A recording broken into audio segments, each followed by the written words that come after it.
Hey guys, tonight we're looking at the LBX Minimalist pack. It is, oh boy, where'd it go?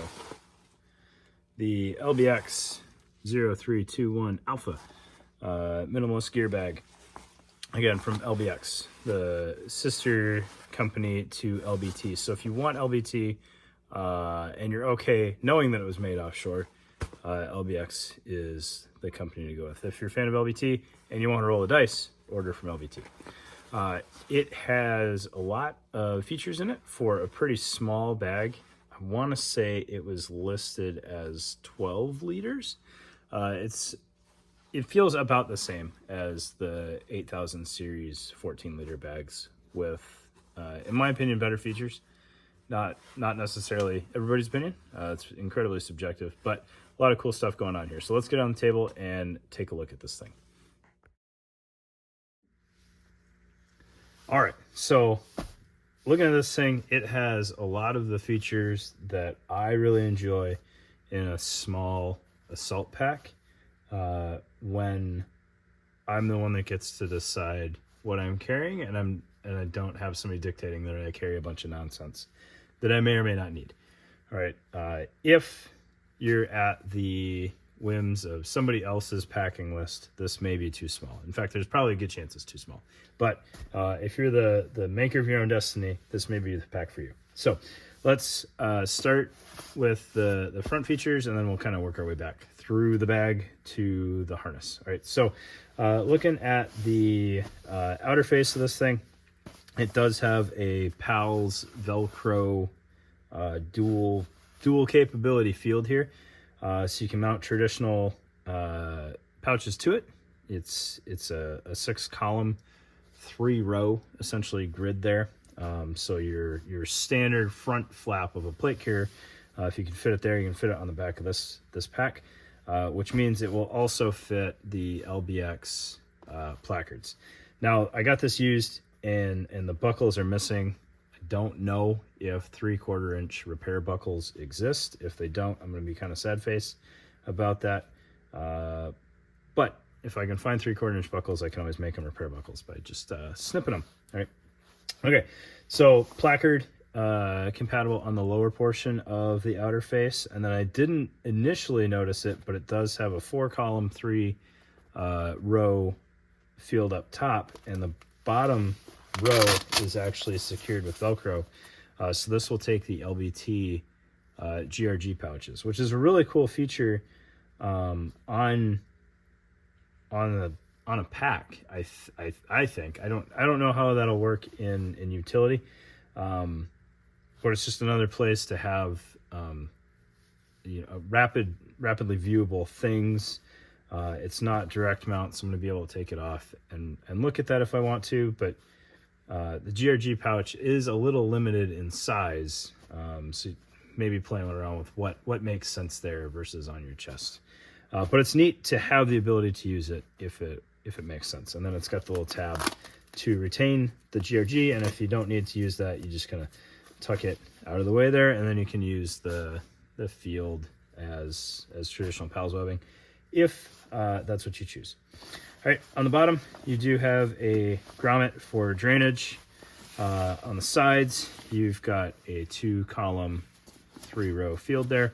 So water bottle pocket, perhaps, Nalgene external, thermocell, I don't know, extra mags, extra ordnance, whatever makes sense to you. I think two columns on the outside of a pack makes a lot of sense. 3 can give you a little bit of flexibility. Do you want things close up to your body, or do you want to separate them a little bit, especially on Nalgene's where they're a little bit bulkier than the 2 rows?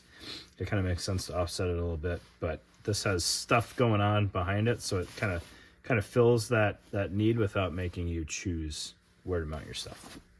Okay, and that's the same on both sides. It's not one of those goofy packs that has water bottle on one side and PALS on the other. Looking at the outermost compartment, you have kind of a half opener, which is okay in a bag this size. The top half of the flap, what you can open, is lined with loop, which is kind of a cool way to do this, right? They gave you the ability to mount things where you would actually be able to access it. So it's kind of like a clamshell light. They didn't extend it down where you couldn't actually get to it at all. So I don't know, good thought there from the LBX team.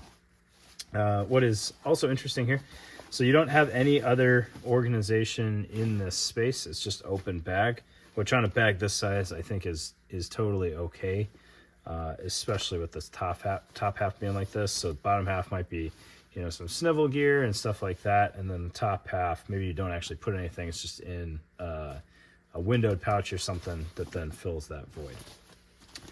Looking at the top of this, you have a pass-through going to the next compartment over, and then a hydration or antenna port on the top, which is an interesting way of doing that in my opinion, but I think it makes sense with just kind of how the flow of this bag works. So if you needed to route something out of this portion, you can, or if you've got your hydration in the next section, you can mount that, hang it in this pocket, and then run the tube through. This area, I believe on the LBX website, unless I'm looking at this wrong. No, okay. This is the padded laptop sleeve. It is not padded on the bottom, but it is padded towards your back. I think one of my hesitations on why it took me so long to get one of these things is I didn't quite understand what was going on with this. The pictures were leaving something to be desired, or the description was throwing me off. But like, this is very much an assault pack thing, and then you've got a laptop sleeve, which didn't make sense to me. Talking to another gentleman that has one of these, or has had these and really enjoys them. He uses this back thinner portion for Focus IFAC, the one that goes in the plate pocket, which I think is a wicked smart way to use kind of this narrow section. Keeps it out of your plate bag, which I have a hard time believing is super accessible for an IFAC, and puts it in a similarly sized pocket back here. And you could still have hydration, IFAC, however you want to do that, right? Or just other flat things. If you want a laptop back there, you've got it. Right? And then it does pretty much clamshell open. It doesn't need to. I don't know why it does, but it's there. And then you've got some loop down here on the bottom for whatever you might need that for. I don't know what makes sense this low in this flat of a pocket. You can see there's really only about an inch of depth down there on the pocket. But hey, you got some Velcro there if you want it. Maybe that accepts a laptop sleeve or something that they make. I'm not really sure. All right, and then when that's closed up, I think maybe I am overthinking this, but I think something really smart that LBX did on this is they put the handle between the two pockets, so that ideally when you're lifting or carrying your bag around, if there's something really heavy in the front pocket, it's not putting all of the stress on the back zipper. It also kind of keeps it out of your neck a little bit. I just think it makes sense there between the two portions. Maybe I'm wrong. I don't know. And then looking at the body side of this, the straps are a little bit wider and a little bit bulkier than I feel like this size pack needs. Like the Blue Force Gear Assault Pack or DAP Pack straps were perfect. And this is a little bit more than I need, but that's okay.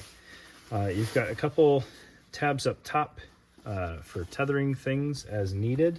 You could probably use that with some shot cord origami to make compression around the front if that's something that you wanted, or they're just there.